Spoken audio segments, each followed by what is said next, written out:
Welcome back to the deep dive. Today we are stripping away the noise.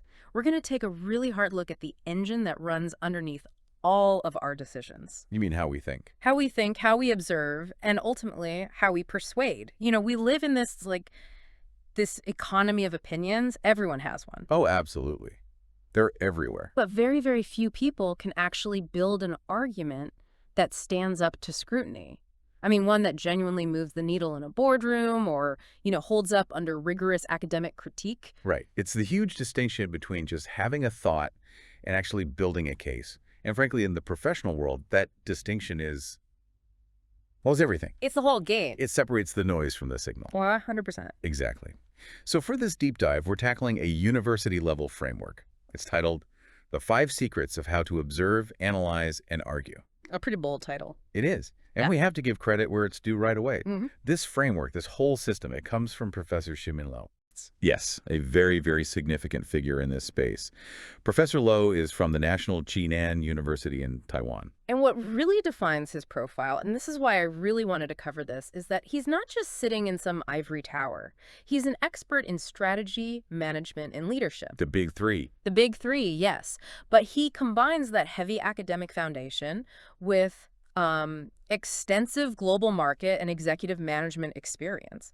He has this reputation for taking incredibly complex, messy reality. Which is most reality. Yeah, exactly. And distilling it down into simple, actionable models. And that, right there, is the hallmark of a great strategist.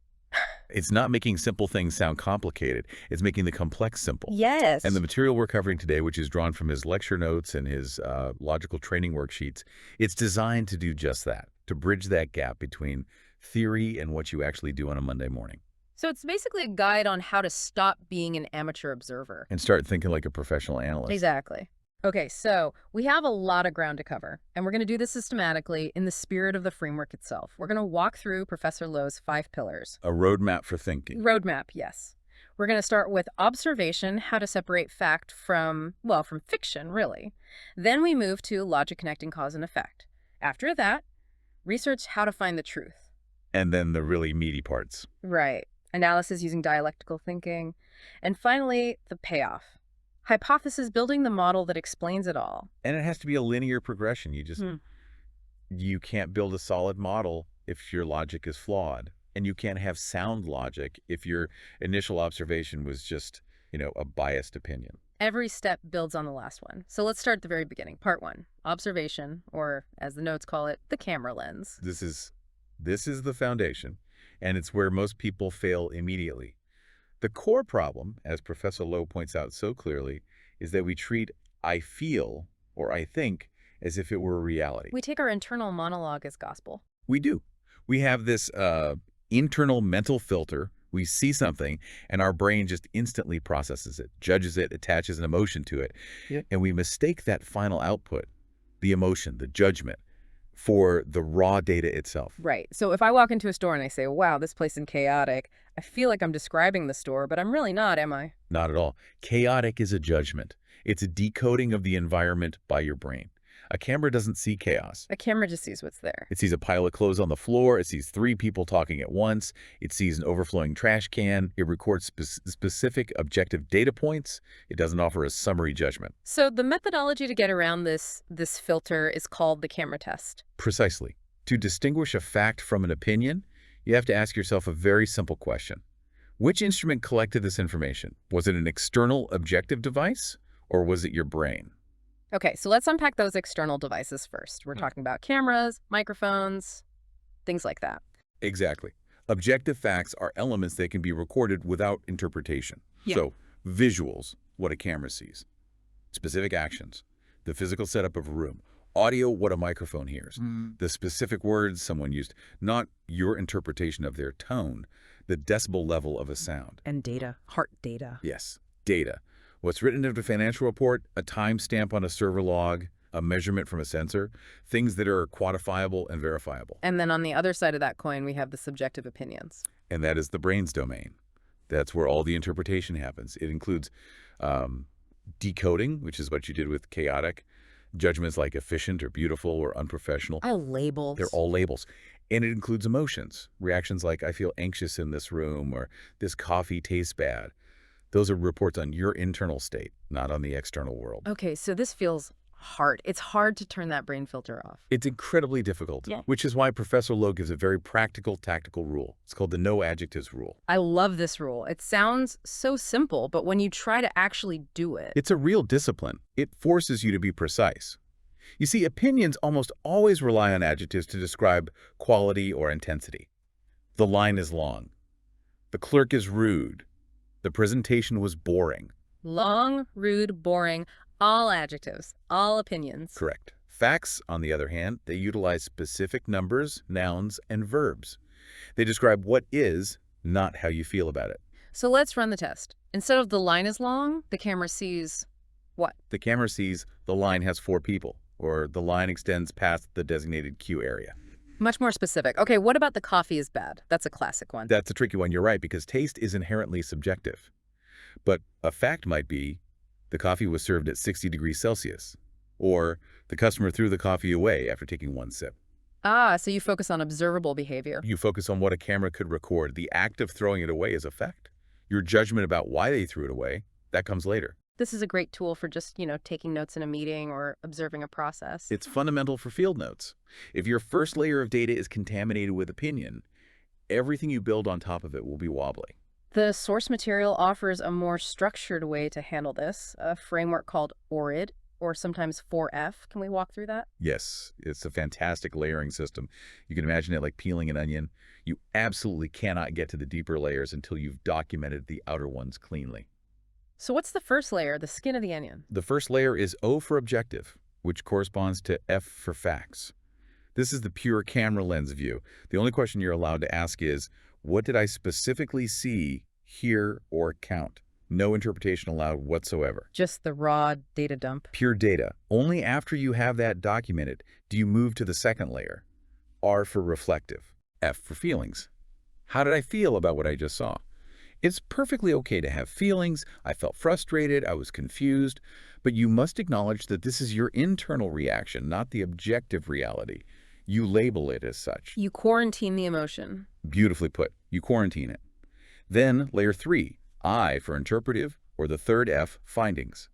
This is where you finally get to use your brain. You look at the objective facts you gathered, and you search for patterns. I see that every time X happens, Y follows. You're making connections. You're starting to form insights. And only then, at the very end, do you get to the fourth layer, D for decisional, or the final F, future. This is where you decide what to do. Based on my findings, my action plan is. So most people just jump straight from a vague observation to a decision. Exactly. They see something, feel something, and jump to a decision. They skip the hard work of the objective and interpretive layers. So let's make this concrete. The notes use a great case study. The convenience store coffee war. Yes, this is a classic example that shows the difference between an amateur and a professional observation. The amateur analyst walks into the store, looks around, and says, What did he say? He says, the coffee is hard to drink, the clerk looks unpleasant, no wonder no one buys it. That sounds exactly like a Yelp review. It is a Yelp review. It's a completely mixed view. It blends observation, interpretation, and judgment into this soup of bias. Hard to drink is an opinion. Looks unpleasant is a projection of your own feelings onto someone else. You're assuming you know what's in their head. You are. Right. And no wonder no one buys it is a flawed conclusion based on that biased data. Okay, so let's clean it up. Let's be the professional. How does someone using the ORID framework see this exact same scene? They start with the O, objective data. They might stand there for an hour, just count. So, fact 1. Between 8:00 and 9:00 a.m., 50 people entered the store. Only 3 of them bought coffee. Wow, that is a devastating fact. 3 out of 50, a 6% conversion rate. It's an objective, brutal fact. Then, more observation. There is only one clerk on duty during this peak hour. Fact 2. Making one latte takes the clerk an average of 3 minutes. Fact 3. Okay, now look at the difference. The amateur said the clerk was unpleasant. Right, a judgment. The professional notes that there is one single person trying to handle a morning rush hour, where a single common task takes 3 full minutes to complete. The line is probably backing up. The clerk is likely stressed. That changes the finding completely, the I in ORID. Exactly. The finding or the interpretation shifts entirely. It moves from the coffee tastes bad and the clerk is rude to the core issue here seems to be efficiency and staffing. Customers probably aren't buying because the wait time is too long, not because the beans are bad. So if you're the manager and you get the amateur report, you spend money on new coffee beans or customer service training. And you waste all of it. Nothing changes. But if you get the professional ORID report, you realize you need a second clerk or faster coffee machine during the morning rush. You solve the actual problem. That is the power of the camera lens. It's not just about being right, it's about being effective. It's about diagnosing the right problem. Before we move on from observation, there's one more quick tool mentioned in the notes, the blind spot check. The 3W1H. It's just a quick mental scan to make sure you aren't getting tunnel vision. You've gathered your facts, but have you considered the context? So the 3 W's are who, when, where. That gives you the context. And the H is how, which points to the mechanism. And sometimes people add a fourth W, why, for the cause. It just forces you to zoom out for a second before you dive into logic. Okay, so we've gathered our clean, objective facts. We've stripped out the adjectives. We have a pile of pure data. Now we need to make sense of it. This leads us to part 2, logic, or as the notes call it, the 3 engines. This is the bridge. Professor Lowe has a great way of framing this. He describes logic as the bridge between ontology, which is a fancy word for what actually happened in the world, and epistemology, another fancy word for how we know what we know or how we infer the cause. So from the what to the why? Precisely. And he says we have 3 distinct engines to power us across that bridge: abduction, induction, and deduction. Okay, I feel like people, myself included, use these words almost interchangeably. But in this framework, they are very distinct sequential processes. Extremely distinct. Let's start with the first one, abduction. This is labeled the detective mode. Yes. Abduction is the logic of guessing.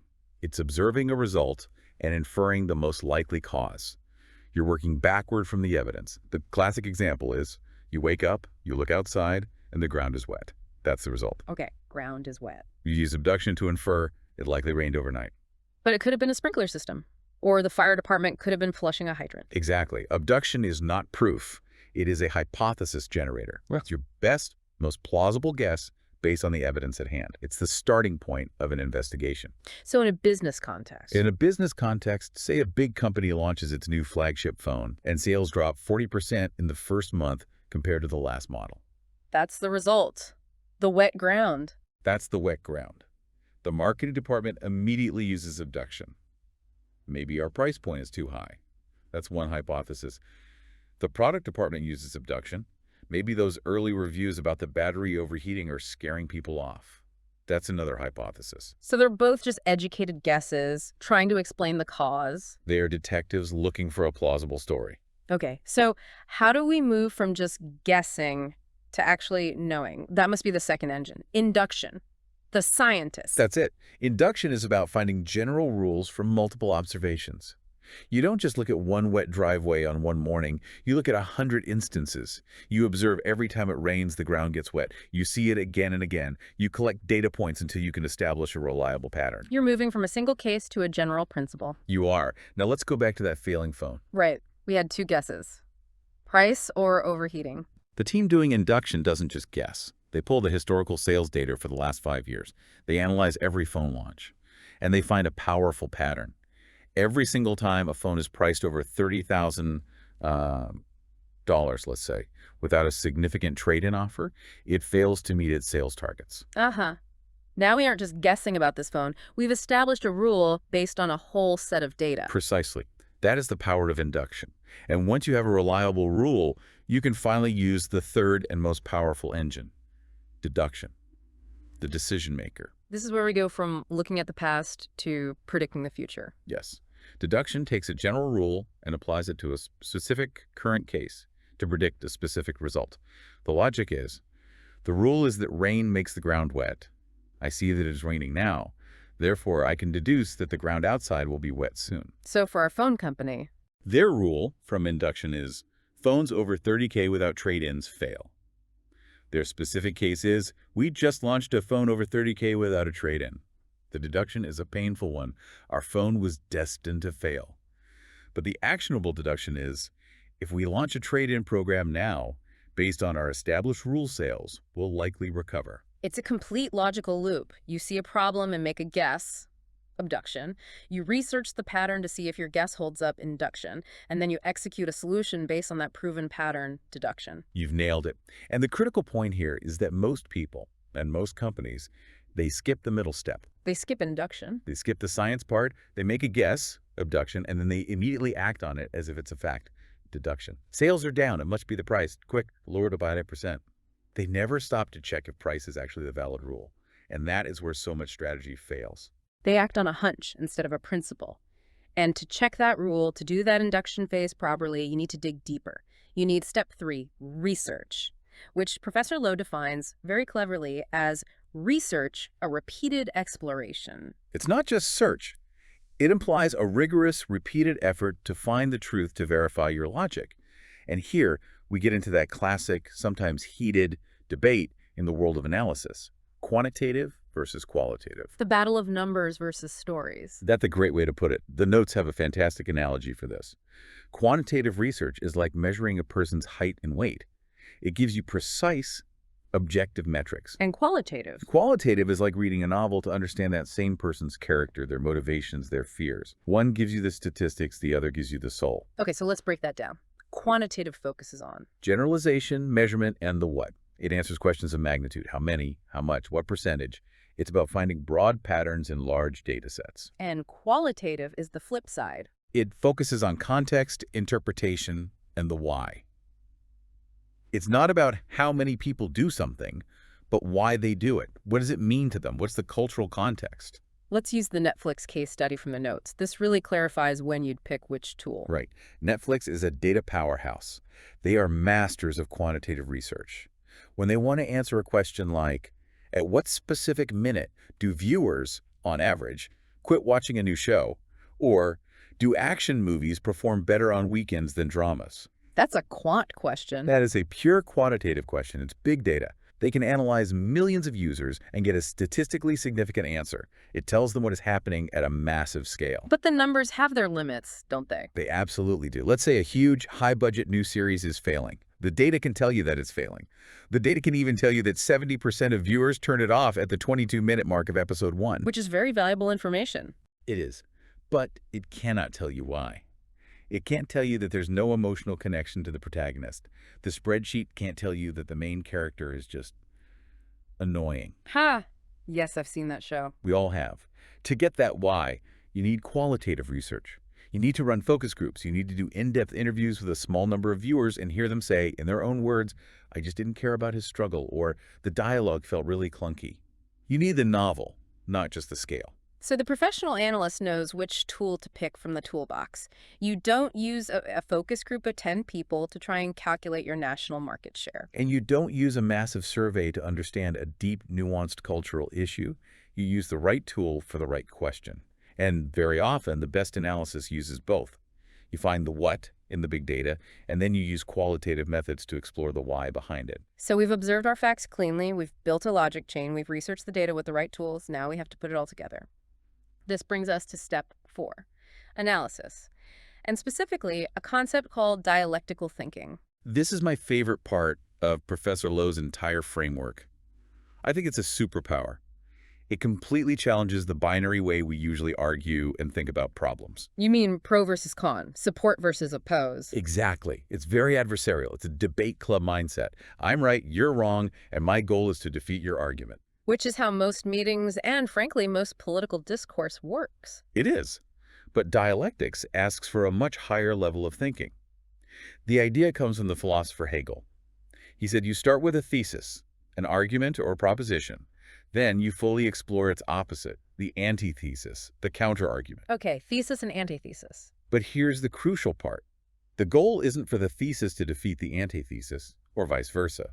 The goal is to find a synthesis. A synthesis? You mean a compromise? Not just a compromise, it's a new superior truth that integrates the valid points of both the thesis and the antithesis. A synthesis resolves the contradictions between them to find a clever third way forward. Okay, I think I need an example for this one. The case study used in the material is perfect. Toyota's EV strategy. This is fascinating because Toyota, a pioneer in hybrids, has been heavily criticized recently for being behind on pure electric vehicles. Right. So the thesis in this debate, let's call it the strong environmentalist view, is global warming is an existential threat. The auto industry must go 100% pure EV or BEV immediately. The internal combustion engine is the enemy, and it is dead. That's a clear, powerful thesis. Now, what's the antithesis? Let's call it the pragmatic view. It argues, hold on, pure EVs are still way too expensive for most of the world's population. The charging infrastructure is completely lacking in most developing nations. And if your power grid runs on coal, then your EV isn't actually green at all. The total immediate transition is impossible and perhaps even counterproductive. So we have a complete deadlock. Go all EV now versus the world isn't ready for all EV. And usually this just plays out as a shouting match between the two sides. But Akio Toyoda and his team at Toyota, they applied dialectics. They didn't see it as a fight to win. They looked for the synthesis. And they had a profound insight. The insight was this: the enemy is carbon, not the internal combustion engine. Ooh, that's a subtle but massive shift in framing. It changes the entire game. If the enemy is carbon, then the solution isn't necessarily just one single technology. The synthesis becomes what Toyota calls their multi-pathway strategy. Which includes what? It includes everything. Hybrids plus plug-in hybrids plus hydrogen fuel cell vehicles plus pure EVs. Because that strategy adapts to the different infrastructure realities of different countries, but every one of those pathways still reduces carbon compared to a traditional gas car. Exactly. In a place like Norway, with 100% green energy and chargers everywhere, you sell EVs. In a region with a spotty power grid but a desire to lower emissions, you sell high-efficiency hybrids. It's a pragmatic, higher-level solution that honors the truth in the thesis, we must reduce carbon, and also honors the truth in the antithesis, the world's infrastructure has limits. That is professional analysis. It's not about winning the argument, it's about solving the problem. It moves beyond the fight to find the solution. That is the goal of synthesis. It's an evolution of the argument itself. I love that. Okay, so we've observed, we've used logic, we've done research, and now we found our synthesis. We have our big idea. Now, how do we prove it? How do we sell it to the board? We need a model. And that's step 5, hypothesis, the X MAMA Y model. This is where we get truly rigorous. This is where we move from, compelling storytelling to building variable blocks that can be tested. This is classic academic modeling, but simplified for a business context. X, me, mocha, Y. It sounds a little like a Sesame Street character, but it's a very powerful logic structure. Let's break down the variables one by one. Let's start with the basics. X and Y. X is the cause. It's the independent variable. It's the thing you are changing or introducing. Yeah. Y is the effect. It's the dependent variable. It's the outcome you want to explain or achieve. So simple logic is just X causes Y? Right.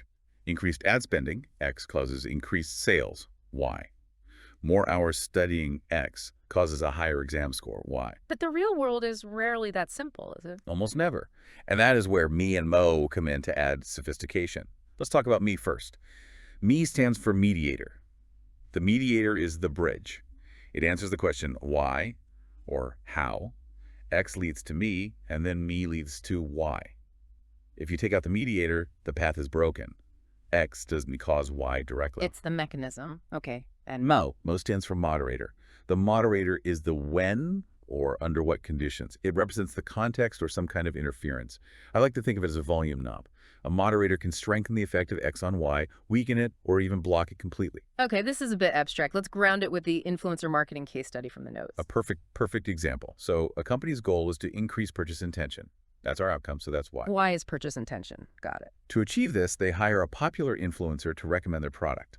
The recommendation is the cause, so that's X. So a simple model is X recommendation leads to Y, purchase. But why?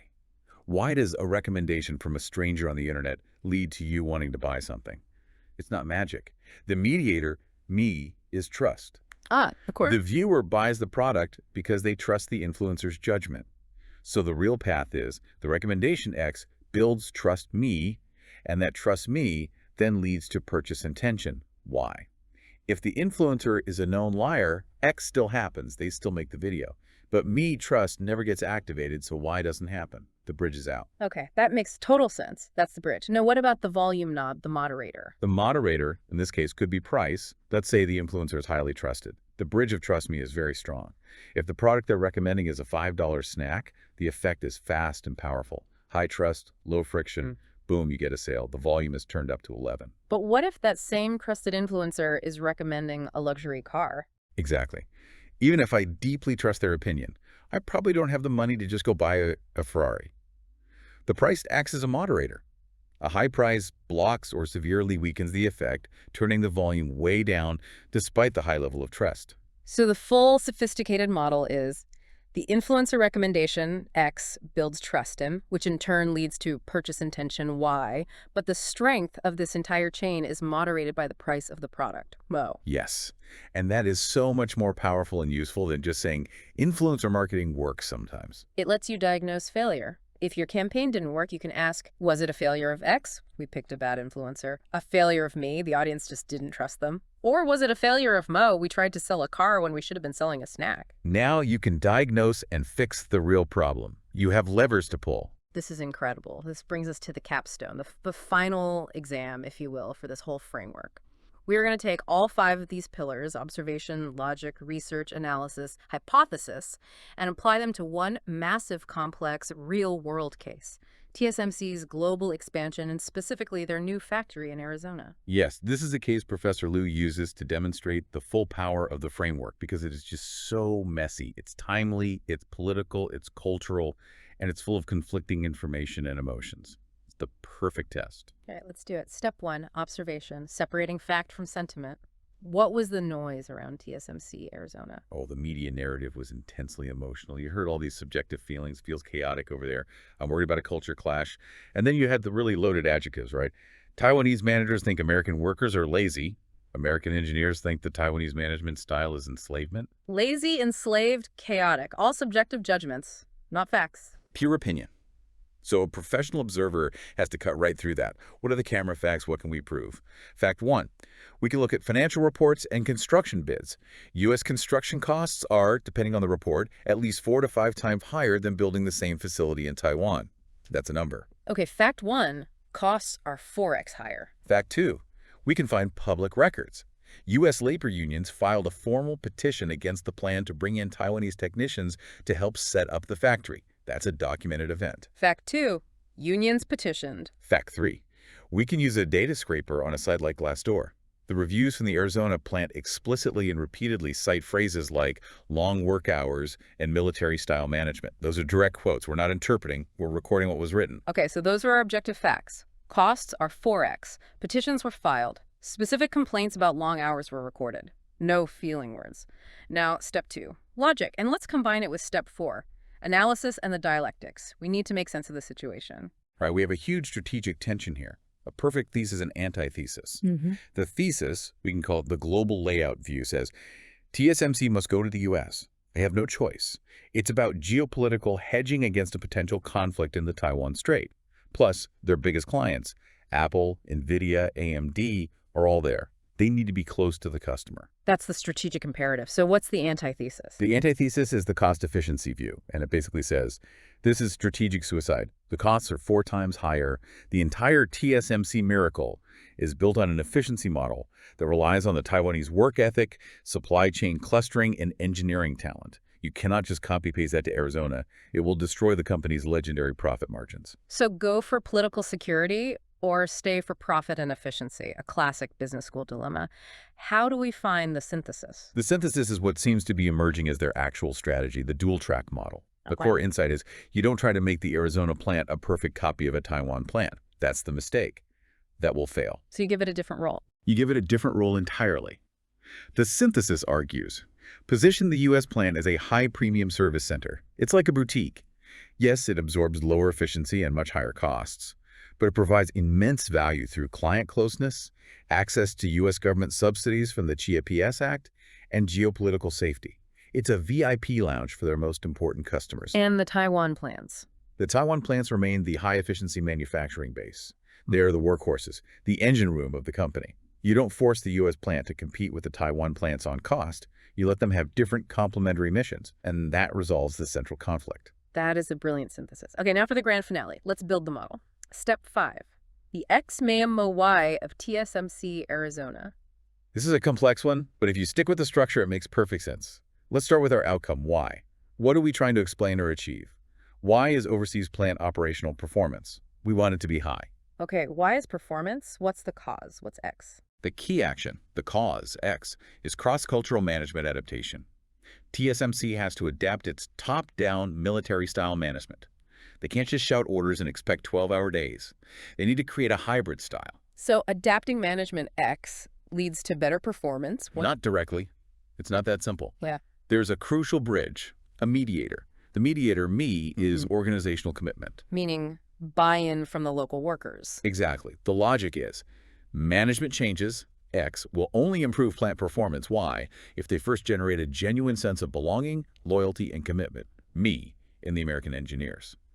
If the engineers don't feel respected and don't buy into the mission, then all the management changes in the world are useless. Performance will still be poor. So the adaptation is the tool, but generating buy-in is the actual mechanism for success. Correct. But now, the big giant question that looms over all of this. If the costs are 4x higher, and the performance is almost certain to be lower than in Taiwan no matter what they do, why on earth are they doing it? The moderator. No. The volume knob. The volume knob has been cranked to 15.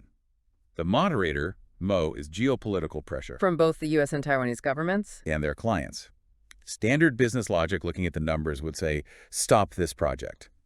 But the immense geopolitical pressure, the U.S. Tsuchi PS Act, the threat of war, customer demands for supply chain diversification, it acts as a massive moderator. It completely distorts the standard business logic. It forces the decision to proceed, X, even if the predicted natural outcome for Y performance is weak. It turns the necessity knob all the way up. It's essentially paying a massive insurance premium, or a protection fee, as some have said. In a sense, yes. The model clearly shows that operational profit isn't the only output variable they are solving for. Geopolitical survival is the context that moderates every decision. Wow. When you lay it out like that, X, me, Mo, Y, it explains the entire chaotic mess. It explains why the costs don't matter as much as an accountant would think they should, that's Mo. And it zeroes in on the fact that the culture clash is the real operational bottleneck they have to solve for, that's me. And that is the absolute power of applying Professor Lowe's framework. It takes a messy, emotional news cycle and transforms it into a structured, testable, and deeply logical argument. So we have walked through the 5 secrets: observation, logic, research analysis, and hypothesis. For you listening, the next time you're in a big meeting or you're writing an important proposal or even just arguing about the news at the dinner table, try running this self-check. Yes. Ask yourself these 5 questions. 1, have I separated fact from opinion? Did I apply the camera test? No adjectives. 2, is my logic sound? Am I just making a wild guess, abduction, or do I have a tested rule, induction? 3, did I use the right research tool? Do I need numbers, quant, or stories, quant? 4, did I use dialectics to find a higher truth, or am I just stuck in a pro-con fight trying to win? And 5, the big one, can I draw the XMY model? Do I really know my cause, my effect, my mediator, and my moderator? It's a rigorous checklist. It's not easy. But if you can tick those boxes, you are no longer just making noise, you are making sense. And in any organization, that makes you the most valuable person in the room, period. Absolutely. Now look, we have barely, and I mean barely, scratched the surface of Professor Shihmin Lowe's expertise. This framework is just one small part of his teaching. If you found this valuable and you want to really master strategy and leadership, we have a very strong recommendation for you. Yes, you absolutely must visit Professor Shihmin Lowe's YouTube channel. He has entire playlists of short, powerful videos that break down these concepts and many others even further. Yeah. It is a genuine goldmine for anyone who is serious about bridging that gap between academic theory and real-world execution. We'll put the link in the description, and go click, subscribe, and share it. It is incredibly high-quality content that truly respects your intelligence. This has been a fascinating deep dive. It's definitely made me rethink how I prepare for my own meetings. It's always good to sharpen the tools. Keeps us honest.